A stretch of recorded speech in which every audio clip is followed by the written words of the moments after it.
ജീവമൊഴി കാൽവരിനാഥന്റെ സ്നേഹമൊഴി തിരുനിറത്താൽ ജീവനേകും യേശുനാഥന്റെ ജീവമൊഴി ജീവധാര ജീവധാര ജീവധാര.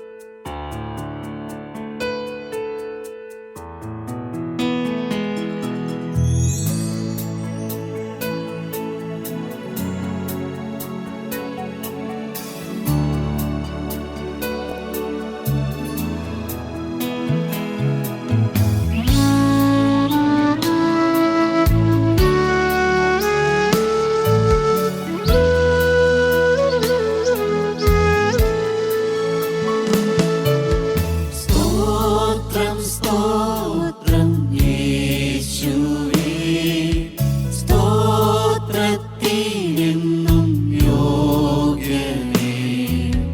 സകല നാവും പാടുന്നു ദൈവം പരിശുദ്ധൻ. സ്തോത്രം സ്തോത്രം യേശുവേ, സ്തോത്രത്തിനെന്നും യോഗ്യനേ. സകല നാവും പാടുന്നു ദൈവം പരിശുദ്ധൻ. ദൈവം പരിശുദ്ധൻ. ദൈവം പരിശുദ്ധൻ. ദൈവം പരിശുദ്ധൻ. ദൈവം പരിശുദ്ധൻ. ഹല്ലേലൂയ. ഹല്ലേലൂയ. ഹല്ലേലൂയ.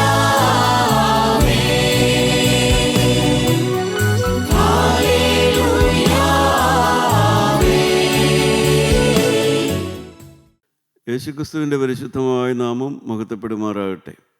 വിശുദ്ധ ലൂക്കോസിൻ്റെ സുവിശേഷം 22-ാം അധ്യായം 52-ാമത്തെ വാക്യം വായിക്കാം.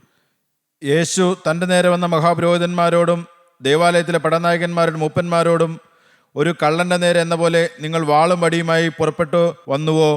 ദൈവത്തിന് സ്തോത്രം. കർത്താവായ യേശുവിനെ പിടിക്കാനായിട്ട് യൂദാസിൻ്റെ നേതൃത്വത്തിൽ അവർ വരുന്നപ്പോൾ യേശു പറഞ്ഞതായ ഒരു വചനമാണത്. Am I a robber. ഇംഗ്ലീഷിൽ ഇപ്രകാരമാണ്: am I a robber that you have come to arrest me with swords and clubs. Am I a robber. ഞാനൊരു കള്ളനാണോ? മലയാള വേദപുസ്തകത്തിൽ ഒരു കള്ളനെ എന്ന പോലെ എന്നാണ്. എന്നാൽ ഇംഗ്ലീഷിൽ അങ്ങനെയല്ല. Am I a robber. ഞാനൊരു കള്ളനാണോ? പ്രിയപ്പെട്ടവരെ, നമ്മുടെ കരുണയുടെ കർത്താവായ യേശുക്രിസ്തു അന്ന് തന്നെ അറസ്റ്റ് ചെയ്യാമെന്ന ആളുകളോട് ചോദിച്ചതായ, ഹൃദയവേദനയോടെ ചോദിച്ചതായൊരു ചോദ്യമാണ്, ഞാനൊരു കള്ളനാണോ എന്ന്. ദൈവത്തിന് സ്തോത്രം. ആരാണ് വന്നത്? അന്ന് ആളുകളെ നമുക്കറിയാം ദൈവമക്കളെ. കാരണം എപ്പോഴും മനുഷ്യൻ്റെ സ്വഭാവം എന്ന് പറയുന്നത് സ്വയം നന്നാകുന്നതിലും മനുഷ്യന് താല്പര്യം മറ്റുള്ളവരെ കൂടെ നശിപ്പിക്കുന്നതിലാണ്. തനിക്ക് തെറ്റുണ്ട്, അതിൽ നന്നാകുന്നതിനേക്കാൾ കൂടുതൽ മനുഷ്യൻ ഇഷ്ടപ്പെടുന്നത് മറ്റുള്ളവനെയും കൂടെ എങ്ങനെയെങ്കിലും തെറ്റിലകപ്പെടുത്തി അവനെയും കൂടെ നശിപ്പിക്കണമെന്നാണ് മനുഷ്യൻ്റെ ഹൃദയത്തിൽ സ്വതവേയുള്ളതായ ആഗ്രഹം. അതുപോലെ തന്നെ സ്വയം തിരുത്തുന്നതിനേക്കാൾ കൂടുതൽ മറ്റുള്ളവൻ ശരിയല്ല എന്ന് സ്ഥാപിക്കുന്നതിലാണ് താല്പര്യം. ഞാൻ ശരിയല്ല അല്ലെങ്കിൽ എനിക്ക് തെറ്റുണ്ട് തിരുത്തുന്നതിനേക്കാൾ താല്പര്യം മറ്റുള്ളവൻ ശരിയല്ല എന്ന് സ്ഥാപിക്കുന്നതിലാണ് താല്പര്യം.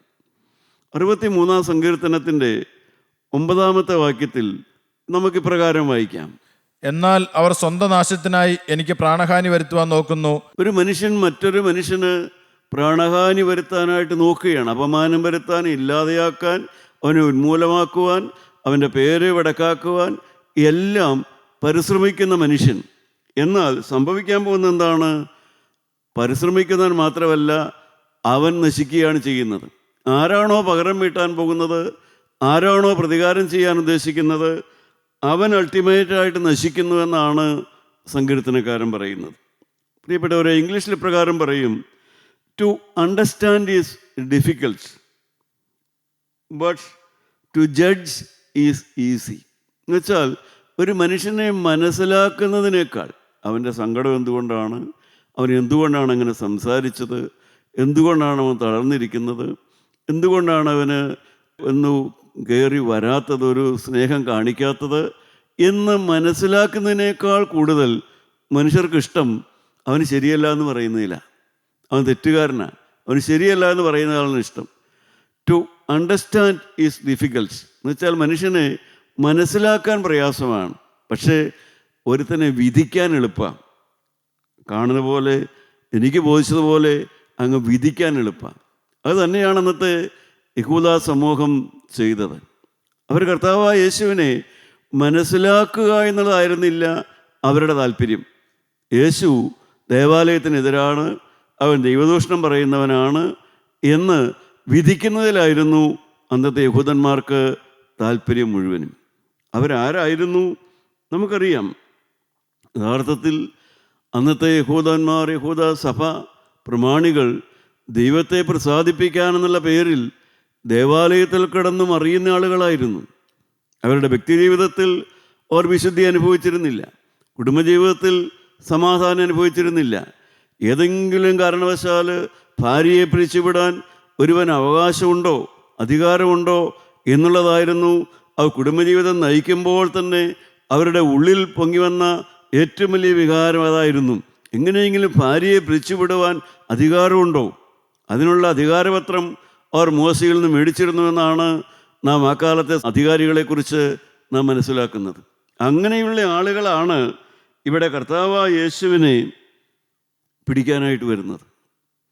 യേശുവിനെ ഉന്മൂലമാക്കാൻ വരുന്നത് അങ്ങനെയുള്ളൊരു സമൂഹമാണ്. കർത്താവായ യേശു മരിച്ചു, അവനെ കല്ലറയിൽ അടക്കി, ആ കല്ലറയ്ക്ക് സീലടിക്കുക, കല്ലറയ്ക്ക് നിന്ന് ആരും പുറത്തു വരാതിരിക്കാൻ വേണ്ടി കല്ലറയ്ക്ക് സീലടിക്കുക, കല്ലറ കാക്കാനായിട്ട് പട്ടാളക്കാരെ ഏർപ്പാടാക്കുക, അങ്ങനെയുള്ളതായ ഒരു അധപ്പതന അവസ്ഥയിൽ, അതൊരു മാനസിക അധപ്പതനമല്ലേ വാസ്തവത്തിൽ, ആ അവസ്ഥയിൽ കഴിയുന്ന ആളുകളാണ് കർത്താവായ യേശുവിനെ അറസ്റ്റ് ചെയ്യാൻ വരുന്നത്. പ്രിയപ്പെട്ടവരെ, സ്നേഹത്തെ വാളുകൊണ്ട് നേരിടുക, സത്യത്തെ വ്യാജം കൊണ്ട് നേരിടുക, പാരമ്പര്യമെന്ന ഒരു വ്യാജം കൊണ്ട് ഒരു സത്യത്തെ നേരിടാനായിട്ട് നോക്കുക. ആത്മാർത്ഥതയെ അസുഖത്തിൽ ആൾക്കൂട്ടം കൊണ്ട് ആളുകളെ സംഘടിപ്പിച്ച് ആത്മാർത്ഥതയുള്ളവനെ ഉന്മൂലമാക്കാനായിട്ട് ശ്രമിക്കുക. ഇതെല്ലാം എല്ലാ കാലത്തും മനുഷ്യ സമൂഹത്തിലുണ്ടായിട്ടുണ്ട്. ദേവാലയം നിലനിൽക്കണമെങ്കിൽ ദൈവം ഉണ്ടാകരുത്, അഥവാ യേശുക്രിസ്തു ജീവിച്ചിരിക്കരുത്. അതായിരുന്നു അവരുടെ രക്തചുരുക്കം. അന്നത്തെ ദേവാലയം നിലനിൽക്കണമെങ്കിൽ ദൈവം, കർത്താവായ യേശുക്രിസ്തു എന്ന ആ ദൈവം, മനുഷ്യനായി തീർന്ന ദൈവം അവിടെ ഉണ്ടാകരുത്, എന്നാലേ ദേവാലയം നിലനിൽക്കുകയുള്ളൂ. അതുകൊണ്ടാണ് അവർ യേശുവിനെ കുരിശിക്കാനായിട്ടുള്ളതായ ഒരു പരിശ്രമത്തിലായിരുന്നു. നാം ഇന്നത്തെ അവസ്ഥയിലേക്ക് നാം തിരിഞ്ഞു നോക്കിയാൽ ഇന്നെന്താണ് അവസ്ഥ? ദേവാലയത്തിൽ ആരാധനയ്ക്ക് പോകുന്ന അതേ ലാഘവത്തോടെ തന്നെ മദ്യഷാപ്പിലേക്ക് ഓടുന്ന ക്രിസ്ത്യാനി, ദേവാലയത്തിൽ ആരാധനയ്ക്ക് പോകുന്ന അതേ ലാഘവത്തോടെ തന്നെ മദ്യഷാപ്പ് നടത്താനും മദ്യം കഴിക്കാനും ഓടുന്ന ക്രിസ്ത്യാനികളെ നാം കാണുന്നു. മദ്യപാനി ദൈവരാജ്യം അവകാശമാക്കുകയില്ല എന്നുള്ളതായ ദൈവത്തിൻ്റെ വചനം ഒരിക്കലും കേൾക്കാത്തതായ ഒരു സ്ഥലം എവിടെയുണ്ട് എന്ന് ചോദിച്ചാൽ ദേവാലയങ്ങളേ ഉള്ളൂ. അവിടെ പോയാൽ ഒരിക്കലും അങ്ങനെ ഒരു വാക്ക് കേൾക്കേണ്ടി വരത്തില്ല. മദ്യപാനി ദൈവരാജ്യം അവകാശമാക്കുകയില്ല എന്ന് ഒരിക്കലും കേൾക്കാതിരിക്കണമെങ്കിൽ നിങ്ങൾ ദേവാലയങ്ങളിൽ പോയിക്കൊള്ളൂ. അവിടെ ഒരിക്കലും കേൾക്കില്ല അത്, പ്രിയപ്പെട്ടവരെ. കാരണം അങ്ങനെയുള്ള സ്ഥലങ്ങളിൽ ആരാധനയിൽ പങ്കെടുക്കുക, പ്രിയപ്പെട്ടവരെ. അതുകൊണ്ട് വൈരാഗ്യവും പിണക്കവും നീരസവും എല്ലാം ഹൃദയത്തിലുണ്ടെങ്കിലും പാപം എന്ന് പറയുന്നത് ഒരു ബലഹീനതയല്ലേ? അതൊരു ബലഹീനത, അത് സാരമില്ല, അത് ഭയപ്പെടാനില്ല എന്ന് ഉപദേശിക്കുന്നതായ ഒരു അധ്യാത്മിക രംഗത്ത് നിന്ന് ഒരു മനുഷ്യനും ഒരു ധാർമ്മികൻ പോലും ആവില്ല, ആത്മീയനും ആവില്ല, ഒരു ധാർമ്മിക നിഷ്ഠ പോലുമുള്ള ഒരു മനുഷ്യനാവില്ല എന്നുള്ളതായ ഒരവസ്ഥയിലാണ് ഇന്ന് ക്രൈസ്തവർ അകപ്പെട്ട് കിടക്കുന്നത്. ക്രൈസ്തവർ, സുവിശേഷ രംഗത്തുള്ളവർ പോലും അകപ്പെട്ട് കിടക്കുന്നത് അതുപോലെയുള്ളതായ ഒരു രംഗത്താണ്. യേശുക്രിസ്തു കള്ളനാണെന്ന് പറയുന്ന ക്രിസ്ത്യാനികളെ നമുക്ക് കാണാൻ സാധ്യമല്ലായിരിക്കും. അതങ്ങനെ അധികമൊന്നും കാണില്ല. യേശുക്രിസ്തു കള്ളനാണെന്ന് പറയുന്ന ഒരു ക്രിസ്ത്യാനിയെ ഒരുപക്ഷെ കണ്ടുവെന്ന് വരികയില്ല. പക്ഷേ യേശുക്രിസ്തുവിൻ്റെ ഉപദേശം സത്യമാണെന്ന് പറയുന്ന ക്രിസ്ത്യാനികളെ കണ്ടുമുട്ടാൻ പ്രയാസമാണ്. യേശുക്രിസ്തുവിൻ്റെ ഉപദേശമനുസരിച്ച് ഞാൻ മാനസാന്തരപ്പെട്ടാൽ അഥവാ രക്ഷിക്കപ്പെട്ടാൽ എനിക്ക് നഷ്ടം വരുമെന്ന് കരുതുന്ന ധാരാളം ക്രിസ്ത്യാനികളുണ്ട്. കാരണം അവരുടെ ജഡീക ഉല്ലാസങ്ങൾ നഷ്ടപ്പെട്ടു പോയേക്കാം, അവരുടെ അന്യായമായ വരുമാന മാർഗങ്ങൾ നഷ്ടപ്പെട്ടു പോയേക്കാം, അവർക്ക് ഏതെങ്കിലും തരത്തിൽ എന്ത് വ്യാജം നടത്തിയും പണമുണ്ടാക്കണമെന്നുള്ളതായ അവരുടെ കൗശലങ്ങൾ നഷ്ടപ്പെട്ടു പോയേക്കാം. അതുകൊണ്ട് കർത്താവിൻ്റെ ഉപദേശം അത് ശരിയൊന്നുമല്ല, അത് സാധിക്കില്ല എന്ന് പറയുന്ന ധാരാളം പേരെ നമുക്ക് കാണാനായിട്ട് സാധിക്കും. കാരണം എൻ്റെ ജഡീക ഉല്ലാസങ്ങൾ നഷ്ടപ്പെട്ടു പോയേക്കാം, കൗശലമുള്ളതായ ബിസിനസ്സുകൾ നിർത്തൽ ചെയ്യേണ്ടി വന്നേക്കാം. അതെല്ലാം വരുന്നത് കൊണ്ട് കർത്താവായ യേശുവിൻ്റെ ഉപദേശത്തെ ഉപേക്ഷിക്കുന്ന ആളുകളെ കാണാം. ദൈവമക്കളെ, ഏതാണ് സത്യം? കർത്താവായ യേശുക്രിസ്തു നഷ്ടം വരുത്തുന്നവനാണോ? കർത്താവായ യേശുക്രിസ്തു സാമ്പത്തിക നഷ്ടം വരുത്തുന്നവനാണോ? കർത്താവായ യേശുക്രിസ്തു ന്യായമായ വരുമാനങ്ങൾ ഇല്ലാതാക്കുന്നവനാണോ? കർത്താവായ യേശുക്രിസ്തു നിങ്ങളുടെ ഉന്നമനം, നിങ്ങളുടെ പ്രൗഢി, നിങ്ങൾക്കുള്ളതായ വിദ്യാഭ്യാസപരമായോ ഏത് സമൂഹത്തിലോ നിങ്ങൾക്കുള്ള സ്ഥാനവും മാനവും കളയുന്നവനാണോ? ഒരിക്കലും അല്ല, പ്രിയപ്പെട്ടവരെ. അവൻ താഴ്ത്തുന്നവനല്ല, അവൻ ഉയർത്തിയെടുക്കുന്നവനാണ്. അവൻ ഉയർത്തുന്നവനാണ്. വാസ്തവത്തിൽ സർവശക്തങ്ങളിലേക്ക് തിരിഞ്ഞാൽ നീ അഭിവൃദ്ധി പ്രാപിക്കും എന്നാണ് ദൈവത്തിൻ്റെ വചനം. സത്യമായും ദൈവത്തിൻ്റെ ഭാഗത്ത് നിന്നവർ ഉയർന്നതാണ് സുവിശേഷത്തിൻ്റെ ചരിത്രം. കർത്താവായ യേശുവിൻ്റെ ഭാഗത്തേക്ക് ഉറച്ചു നിൽക്കുന്നവൻ ഉയർന്നു വരുമെന്നുള്ളതാണ് സത്യം. അവന് അന്യായമായ രീതിയിൽ അന്യായം നടക്കുന്നിടത്ത് അവന് വില കിട്ടിയില്ലെങ്കിലും അവന് ന്യായം നടക്കുന്നിടത്ത് അവന് വില കിട്ടും. കാരണം ദൈവത്തെ മാനിക്കുന്നവനെ ദൈവം മാനിക്കും എന്നുള്ളതാണ് സത്യം. പ്രിയപ്പെട്ടവർ, എന്തുകൊണ്ടാണ് ഈ സുവിശേഷത്തോടും കർത്താവായ യേശുവിനോടും ഇത്ര വലിയ വിരോധം വരാനുള്ളതായ കാരണം? ക്രിസ്ത്യാനികൾക്ക് പോലും വിരോധം. ക്രിസ്ത്യാനികളല്ലാത്തവരുടെ വിരോധത്തിൻ്റെ കാര്യമല്ല, അത് നമ്മൾ ചിന്തിക്കുന്നതേയില്ല. ക്രിസ്ത്യാനികൾക്ക് എന്തുകൊണ്ടാണ് യേശുക്രിസ്തുവിനോട് വിരോധം വരാൻ കാരണം? നമുക്ക് റോമാലേഖനം ഒന്നെടുക്കാം. റോമാലേഖനത്തിൻ്റെ 8-ാം അധ്യായം 7-ാമത്തെ വാക്യം വായിക്കാം. ജഡത്തിന്റെ ചിന്ത ദൈവത്തോട് ശത്രുത്വമാകുന്നു, അത് ദൈവത്തിന്റെ ന്യായപ്രമാണത്തിന് കീഴ്പ്പെടുന്നില്ല. എന്താണ് ജഡത്തിൻ്റെ ചിന്ത? ദൈവത്തോട് ശത്രുത്വമാകുന്നു, അത് ദൈവത്തിൻ്റെ ന്യായപ്രമാണം എന്ന് വെച്ചാൽ ദൈവത്തിൻ്റെ വചനത്തിന് കീഴ്പ്പെടുന്നില്ല, കീഴ്പ്പെടുവാൻ കഴിയുന്നതുമല്ല. എന്തുകൊണ്ടാണ് മനുഷ്യന് ഈ സുവിശേഷത്തോട് വൈരാഗ്യം വരുന്നത്, സുവിശേഷകന്മാരോട് വൈരാഗ്യം വരുന്നത്? എന്തുകൊണ്ടാണ് വേദപുസ്തകത്തോട് ഇഷ്ടക്കുറവ് വരുന്നത്?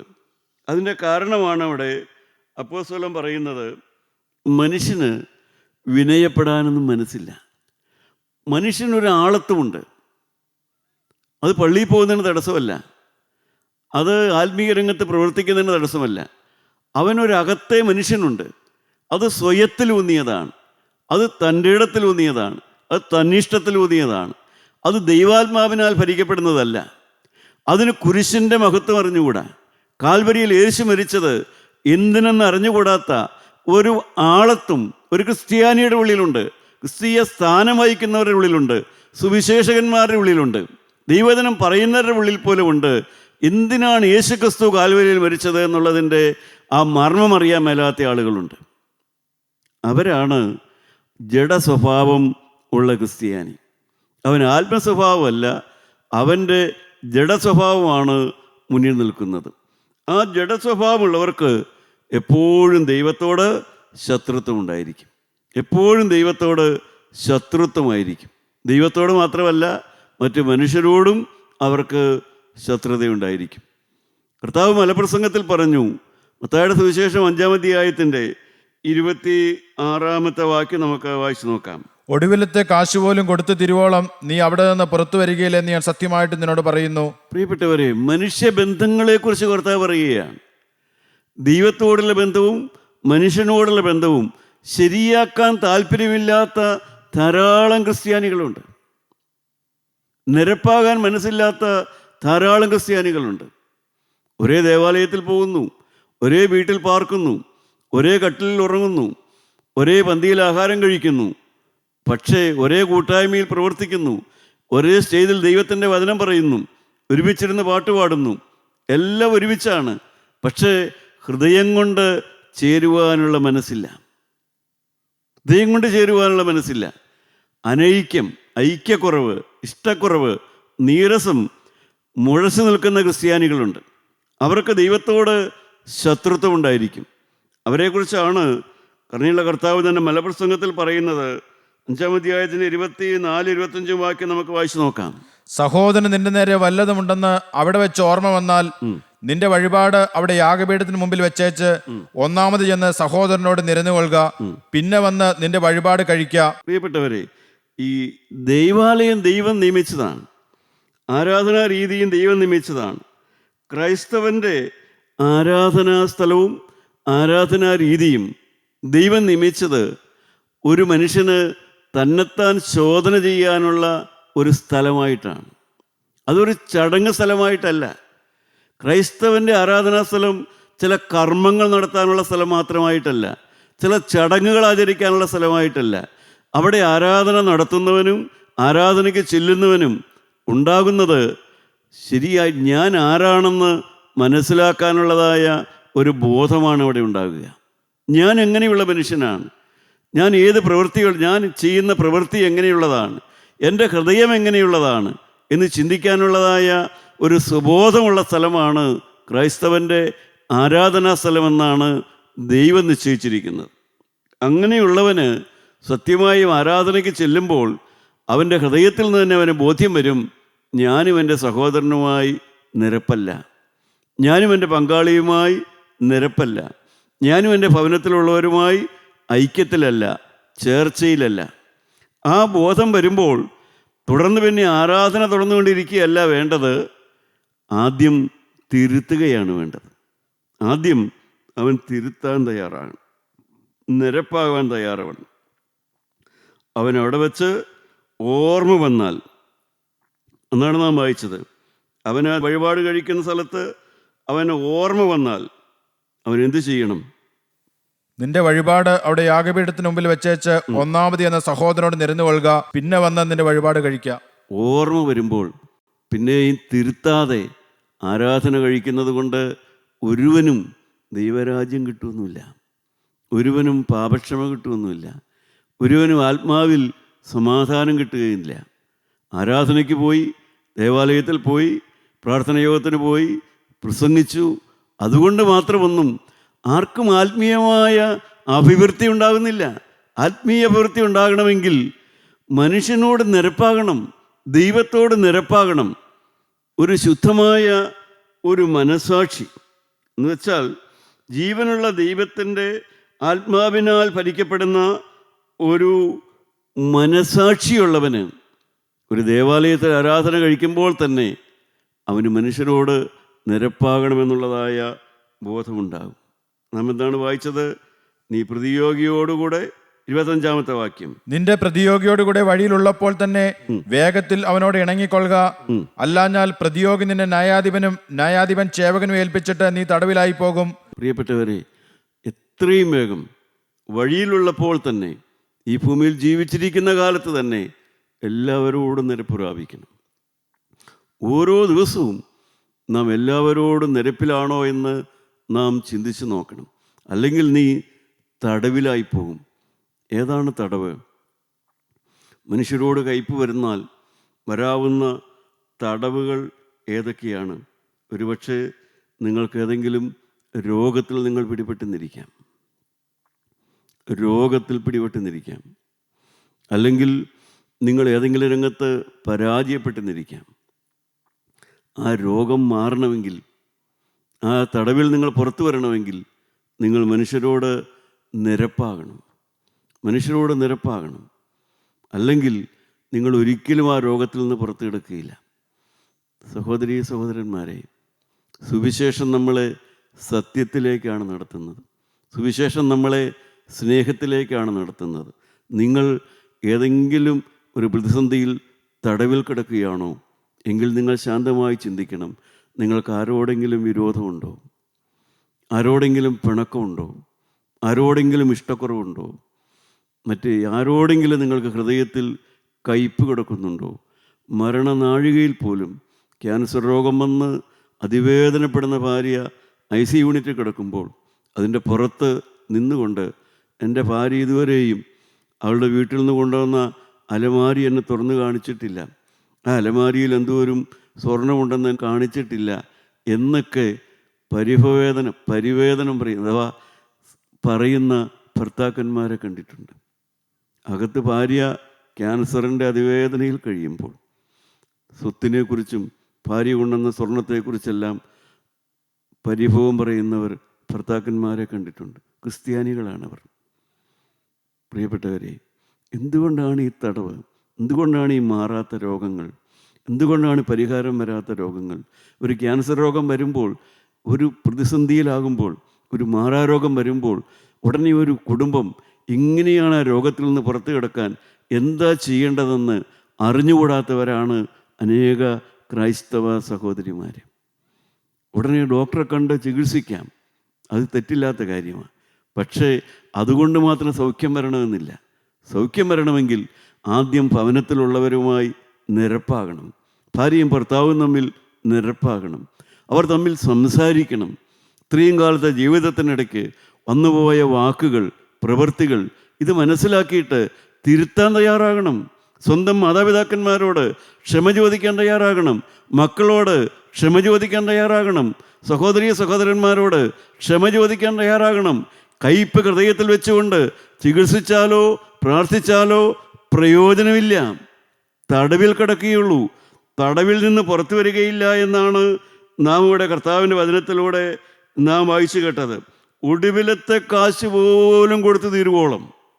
എന്താണ് ഈ ഒടുവിലത്തെ കാശ്? ഈ ഒടുവിലത്തെ കാശ് എന്ന് പറയുന്നത് എന്താണ്? അവസാനത്തെ ആളോട് പോലും നീ ക്ഷമിക്കാതെ, എന്നുവെച്ചാൽ ഈ ഭൂമിയിൽ ഞാനുമായി ബന്ധപ്പെട്ടിട്ട് അവസാനത്തെ ആളോട് പോലും ഞാൻ ക്ഷമിക്കാതെ അവിടെ നിന്ന് പുറത്ത് കിടക്കുകയില്ല. ദൈവരാജ്യത്തിന് അവകാശം കിട്ടുകയില്ല. ദൈവക്കളെ, ദൈവത്തിൻ്റെ സത്യവചനം കേട്ട് നിങ്ങൾ തിരുത്താൻ തയ്യാറാണോ? ഇന്ന് നിങ്ങൾക്ക് വിടുതലുണ്ട്, ഇന്ന് നിങ്ങൾക്ക് സൗഖ്യമുണ്ട്, ഇന്ന് നിങ്ങൾക്ക് സമാധാനത്തിനുള്ളതായ വഴികൾ കിടക്കുന്നുണ്ട്. ദൈവത്തിന് സ്തോത്രം. പുറത്ത് കിടക്കുകയില്ല എന്ന് പറയുന്നു. കാരണം ഒരു കയ്പ് ഹൃദയത്തിലിരിക്കെ ദൈവരാജ്യത്തിന് അവകാശം കിട്ടുകയില്ല. ദൈവരാജ്യത്തിൽ കിടക്കാൻ നമുക്ക് സാധിക്കുകയില്ല. ദൈവക്കളെ ഒന്ന് ആശയോടെ തിരിഞ്ഞു നോക്കൂ, ജീവിതത്തിലേക്ക് തിരിഞ്ഞു നോക്കൂ. ഒടുവിലത്തെ കാശ് പോലും കൊടുത്ത് തീരാതെ നീ അവിടെ നിന്ന് പുറത്തു വരില്ല എന്ന് യേശു പറഞ്ഞു. എങ്കിൽ നമുക്കെല്ലാവരോടും ക്ഷമിച്ചോ, എല്ലാവരോടും പുറത്തോ, ആരോടും കയ്പില്ലാത്തൊരു ഹൃദയത്തിൻ്റെ ഉടമയായി തീർന്നു. നമ്മുടെ തലകളെ നമുക്ക് വണക്കാം. ദൈവത്തിന് സ്തോത്രം. നമ്മുടെ പാപമെല്ലാം യേശുവിനോട് ഏറ്റുപറഞ്ഞ് നമുക്ക് നിരപ്പ് പ്രാപിക്കാം. പരിശുദ്ധാത്മാവിൻ്റെ ശക്തിയാൽ നമുക്ക് പരസ്പരം നിരപ്പാകാം. പാപമേറ്റു പറഞ്ഞാൽ ദൈവത്തോട് നിരപ്പാവും. പരിശുദ്ധാത്മാവിൻ്റെ ശക്തിയാൽ മാത്രമേ ദമ്പതികൾക്ക് നിരപ്പാകാൻ സാധിക്കൂ, സഹോദരങ്ങൾക്ക് നിരപ്പാകാൻ സാധിക്കൂ. ഒരു കൂട്ടായ്മയിൽ നിരപ്പാകണമെങ്കിൽ പരിശുദ്ധാത്മാവ് വരണം. അനേക കൂട്ടായ്മകൾ തകർന്നു കിടക്കുന്നു. അനേക കൂട്ടായ്മകൾ, സഭകൾ തകർന്നു കിടക്കുന്നു. കാരണം നിരപ്പാകുന്നില്ല. മനുഷ്യൻ നിരപ്പാകാൻ മനസ്സ് വരുന്നില്ല. ഈ യാഗം നടക്കുന്നുണ്ട്, പക്ഷേ യാഗപീഠത്തിൻ്റെ മുമ്പിൽ നടക്കേണ്ടതായ ക്ഷമ, നിരപ്പ് വരുന്നില്ല. നമുക്കൊരു തീരുമാനമെടുക്കാം. കർത്താവായ യേശുവിനോട് പറയാം, ഒരു പുതിയ സൃഷ്ടിയുടെ അനുഭവം തരണമേ എന്ന് പ്രാർത്ഥിക്കാം. ദൈവത്തോടുള്ളതായ ശത്രുത ദൈവമക്കളെ വളരുന്നത് നമ്മുടെ ഹൃദയത്തിൽ തന്നെയാണ്. ദൈവത്തോടുള്ള ശത്രുത നമ്മുടെ ഹൃദയത്തിൽ വളർത്തിക്കൊണ്ടാണ് നാം ആത്മീയ രംഗത്ത് പലരും പ്രവർത്തിക്കുന്നത്. പലരും ആത്മീയ രംഗത്ത് ശുശ്രൂഷ ചെയ്യുന്നത് ദൈവത്തോടും മനുഷ്യരോടുമുള്ള ശത്രുത വളർത്തിക്കൊണ്ടാണ്. അതുകൊണ്ടാണ് അന്ന് യഹൂദന്മാർ യേശുവിനെ ഒരു കള്ളനെ എന്ന പോലെ പിടിക്കാനായിട്ട് പോയത്. ആ നല്ലവനായ യേശു നമുക്ക് വേണ്ടി തൻ്റെ ജീവനെ വെച്ചു. ആ യേശുവിൻ്റെ വചനമാണ് കേൾക്കുന്നത്. പ്രിയപ്പെട്ടവരെ, അവൻ്റെ രക്തം നിങ്ങളുടെ പാപം ക്ഷമിക്കാൻ തയ്യാറാണ്. ആ യേശുവിൻ്റെ രക്തം നിങ്ങളും ദൈവമായിട്ടുള്ള സകല പാപവും ക്ഷമിക്കാൻ ആ രക്തം മതിയായതാണ്. നിങ്ങളൊരു കാര്യം കൂടെ ചെയ്യണം, മനുഷ്യരോട് നിരപ്പാകണം. ഒരു നിരപ്പാവുന്ന അനുഭവത്തിന് വേണ്ടി നിങ്ങൾ കണ്ണുനീരോടെ പ്രാർത്ഥിക്കണം. കർത്താവേ, ഞാൻ ക്ഷമിക്കുന്നു, ഞാൻ ക്ഷമിക്കുന്നു, എല്ലാവരോടും ഞാൻ ക്ഷമിക്കുന്നു എന്ന് നിങ്ങളുടെ ഹൃദയം കൊണ്ട്, നിങ്ങളുടെ വാഗുകൊണ്ട് നിങ്ങൾക്ക് എത്ര വട്ടം പറയാൻ കഴിയുമോ അത്രയും വട്ടം നിങ്ങൾ പറഞ്ഞാൽ ദൈവമക്കളെ, നിങ്ങളുടെ ആത്മാവിന് കിട്ടുന്നത് വലിയ സ്വാതന്ത്ര്യമായിരിക്കും. ഇന്നൊരു നിർണായകമായ ദിവസമായിരിക്കട്ടെ. എല്ലാവരോടും ക്ഷമിക്കുന്നു, എല്ലാവരോടും ക്ഷമിക്കുന്നു. ആരോടും കയ്പില്ല. എൻ്റെ ഭവനത്തിൽ ഇനി വിദ്വേഷമില്ല. ഞാൻ യേശുവിൻ്റെ മകനായി തീരുന്ന ഒരു വിലയേറിയ അനുഭവം പരിശുദ്ധാത്മാവ് കടന്നു വരട്ടെ. ദൈവം നിങ്ങളെ സമാധാനം കൊണ്ട് നിറയ്ക്കട്ടെ. നിങ്ങളുടെ ഹൃദയം പുറമേയുള്ള മനുഷ്യൻ തകരും തോറും അകമേയുള്ള മനുഷ്യൻ നാൾക്കുനാൾ പുതുക്കം പ്രാപിക്കും. നമുക്ക് ദൈവമക്കളായി തീരാം. നമുക്ക് സ്വർഗരാജ്യത്തിന് അവകാശിയായി തീരാം. നമുക്ക് പർദീസായുടെ അവകാശം പ്രാപിക്കാം. ക്രിസ്തുവിൻ്റെ രക്തത്തിൽ നമ്മളെ തന്നെ ഏൽപ്പിച്ചു കൊടുക്കാം. നല്ല ദൈവമേ, കാരുണ്യവാനായ യേശുവേ, ഞങ്ങൾക്ക് വേണ്ടി കാൽവരിയിൽ രക്തം ചിന്തി ആരോടും കയ്പില്ലാതെ എല്ലാവരോടും ക്ഷമിച്ചിട്ട് ഈ ലോകത്തിൽ മരിക്കുന്നത് എങ്ങനെയാണെന്ന് ഞങ്ങളെ കാണിച്ചു തന്നവനായ യേശുവേ, ഞങ്ങളുടെ മരണനാഴികയിലും കർത്താവെ, ഒരു കയ്പില്ലാത്ത ഹൃദയത്തോടെ ഈ ലോകത്തിൽ നിന്ന് കടന്നു പോകാൻ ഞങ്ങളെ സഹായിക്കണമേ. ഒരു മനുഷ്യനോടും വിരോധമില്ലാത്ത ഒരു ഹൃദയത്തോടുകൂടെ അന്ത്യയാത്ര പറയുവാൻ ഞങ്ങളെ സഹായിക്കണമേ. പരിശുദ്ധാത്മാവെ, തുണ നിൽക്കണമേ. ഈ മക്കളെ അനുഗ്രഹിക്കണമേ. യേശു മൂലം പ്രാർത്ഥിക്കുന്നു. കൃപയോടെ കേട്ട് ഉത്തരം തരുമാറാകണമേ. ആമീൻ.